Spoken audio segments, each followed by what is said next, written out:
الحمد لله وكفى وسلام على عباده الذين اصطفى أما بعد فقد قال النبي صلى الله عليه وسلم الدال على الخير كفاعله أو كما قال عليه الصلاة والسلام۔ حضرات گرامی، ختم بخاری شریف کے موقع پر گویا کہ یہ محفل مسیح الامت سجی ہے اور امام بخاری سے متعارف کرانے والے ہمارے اور سب کے لیے، علاقے کے لیے حضرت مسیح الامت علیہ السلام ہیں۔ اللہ تعالیٰ ان کو غریق رحمت فرمائے۔ یہ مفتاح العلوم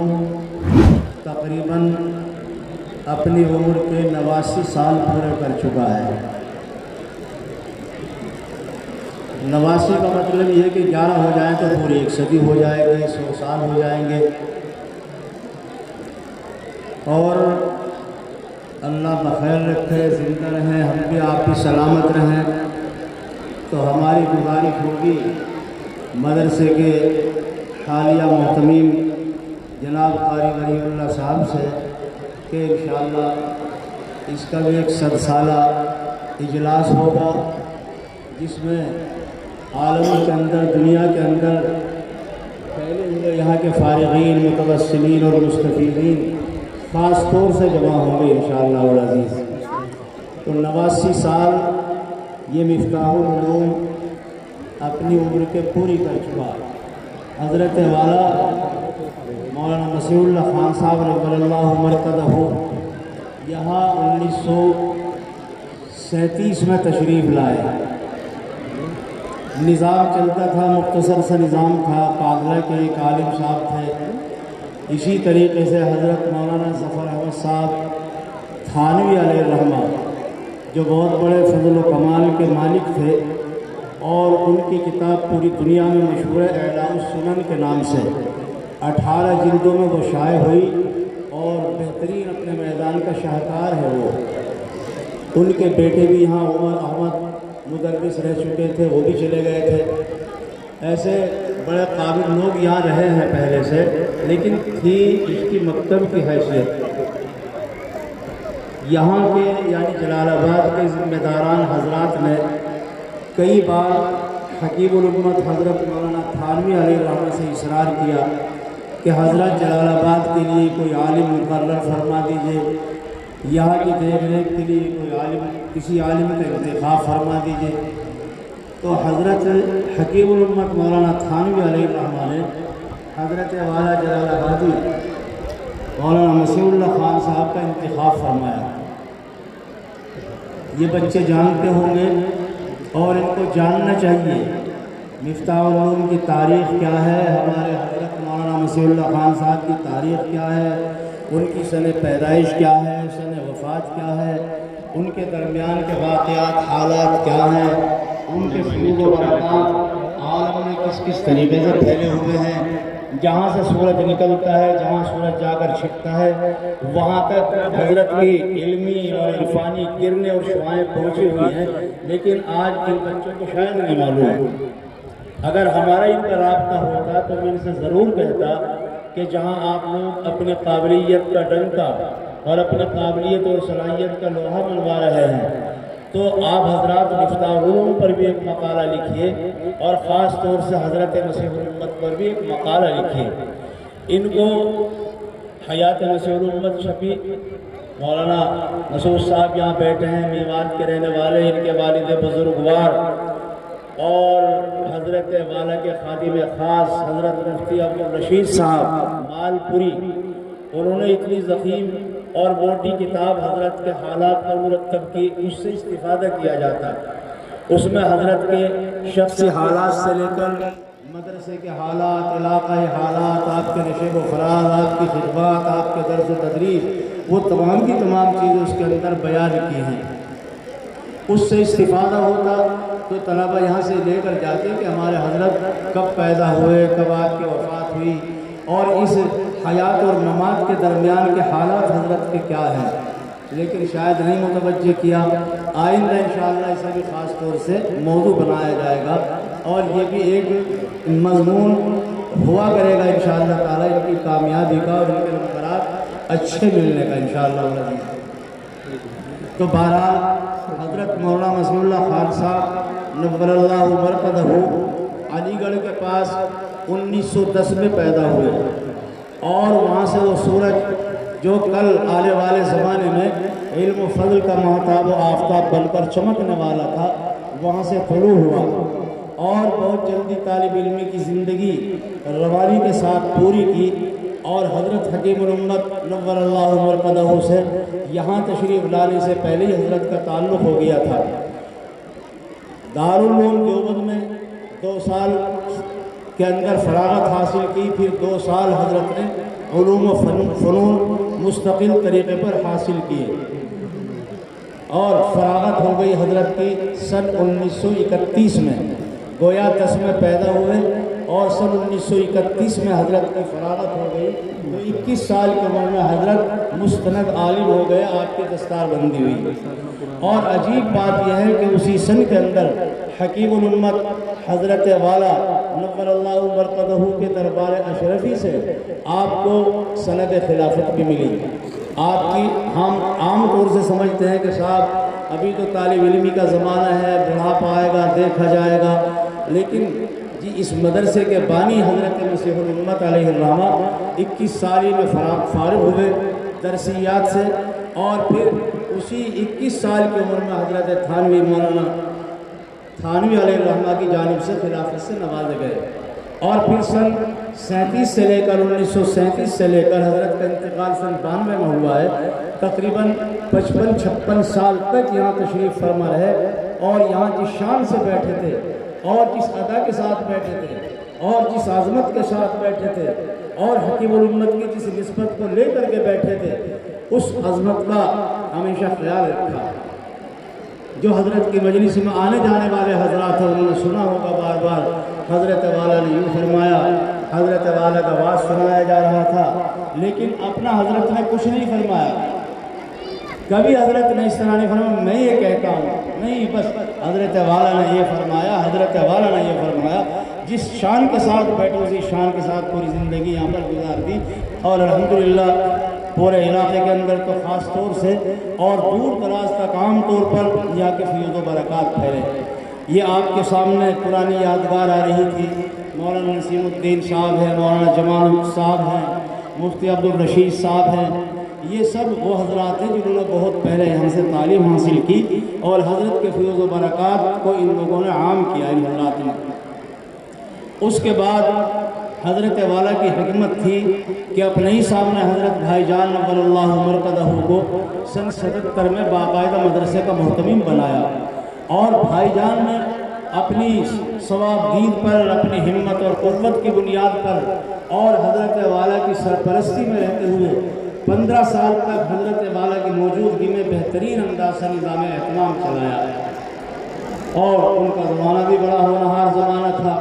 اللہ نے ان کو سدا بہاری عطا فرمائی تھی. کیسا ہی کوئی غم لے کر آ گیا وہ ہنستا ہوا جاتا تھا، کیسا ہی کوئی غم زدہ آ گیا وہ اپنے غم کو ہلکا کر کے چلا جاتا تھا.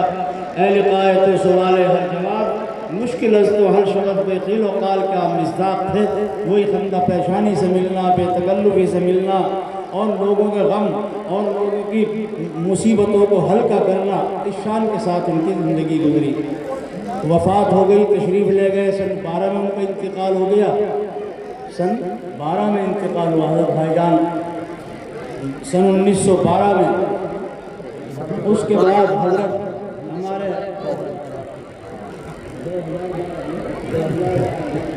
ہمارے حضرت مولانا حفیظ اللہ صاحب جو بڑے بھائی جان ہوتے تھے، قاری ولی اللہ صاحب مد ظلہ العالی کے، ان کا دور آیا. جوانی کا عالم تھا، جوانی میں زندگی گزری تھی، دلوں کے اندر بڑی امنگیں رہی ہوں گی کہ صاحب ابھی تو کھیلنے کودنے کا زمانہ ہے، لیکن ان کے سر پر ذمہ داریوں کا بار آیا، کندھوں پر بار آیا. حضرت کے بنائے ہوئے اساتذہ یہاں پر موجود تھے، خاص طور سے